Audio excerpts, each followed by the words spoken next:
گۆڕان لە پەرلەمانی عێراق قسە چێ لەسەرەوە؟ خۆ لە ڕاستیدا ئەم منوەکو پەرلەمانتارێک هاتووم بۆ ئێرە وەکو پەرلەمانتارێکی ئیتیحادی لە ڕاستیدا ئەم تەسەڕوفەی پارتی دموکراتی کوردستان پێشێلکردنی دەنجی یەکبەیەکی هاوڵاتیانی کوردستانە کە لە هەڵبژاردنەکانە دەنجی داوە بۆ خەڵکی باڵێن بۆ پەرلەمانی کوردستان سەرۆکی پەرلەمان نوێنەرایەتی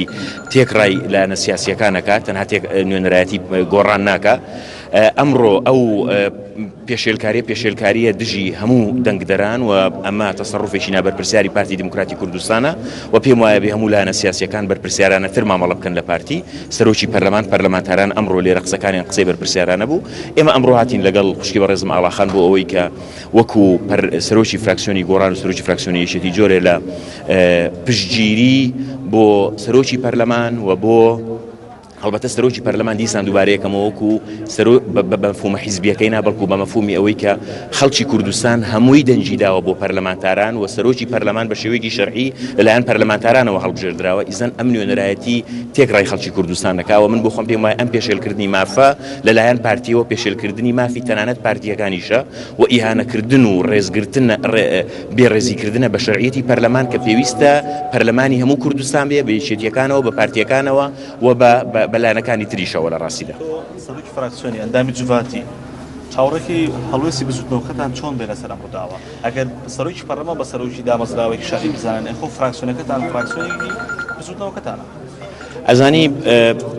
مەسلەی هەڵوێستی حیزبی وەکو هەڵوێستی حیزبی ئەگەر وەکو ئەندامی جوڤات قسە بکەم لە ڕاستیدا ئێمە وەکو بزوتنەوەی گۆڕان سوورین لەسەر هەموو ئەو ئامانجە سیاسیە باڵایانەی کە ڕێگرتنە لە دروستکردنی دیکتاتۆریەت و ڕێگرتنە لە دروستکردنی هەر هێزێک کە نێوێ تەداولی سوڵتە بکە ئەگەر وەکو لایەنە سیاسیەکە بێ ئێمە وەکو بزوتنەوەی گۆڕان سوورین لەسەر هەموو ئەو بەڵێنانەی کە بە خەڵکی کوردستانمان داوە لە گۆڕینی سیستمی سیاسی لە ڕێگرتن لە دروستکردنی لە دەستبوونی دەسەڵاتی بنەماڵەیی لە ڕێگرتن بۆ هەر هێزێکی سیاسی کە بێوە خۆی بسەپێنێ بەڵام بەلامانەوە گرنگە کە هەموو لایەنە سیاسیەکان لەم تەوقیتەیە لە بەرامبەر ئەم هەڵوێستە نابەرپرسیارانی پارتی دموکراتی کوردستان یەکدەنگ بن و پارتی ئاگادار بکەنەوە کە ئەم تەسەڕوفێکی نابەرپرسیارە و ئەمە کودەتایە بەسەر شەرعیەتە و کودەتایە بەسەر پەرلەمانە کودەتایە بەسەر حکوومەتە و پارتی ناتوانێت خۆی بکا بە بەدیلی پەرلەمان و بە بەدیلی حکوومەت لە ڕاستیدا ئەم وەزیرانە سەرۆکی پەرلەمان دەنجی پێداون خەڵک دەنجی داوە بە پەرلەمانتاران هەڵبژێردراون پەرلەمانتاران سەرۆکی پەرلەمانیش و وەزیرەکانیشان هەڵبژاردووە پارتی چ هێزێکە تا بتوانێت بە تەنها خۆی بە 38 کورسی بە هێزێکی محەلی مەنتیقەیەک بتوانێت پەرلەمانیشی ئیلغا بکە حکوومەتیشی ئیلغا بکە لەبەرەوە لە ڕاستیدا ئێمە پێمان وایە ئەبێ ئەم سیاسەتە پێداچوونەوەی بۆ بکرێ و ئەبێ کوردستان لەمە زیاتر بەدەست انفراد و بەدەست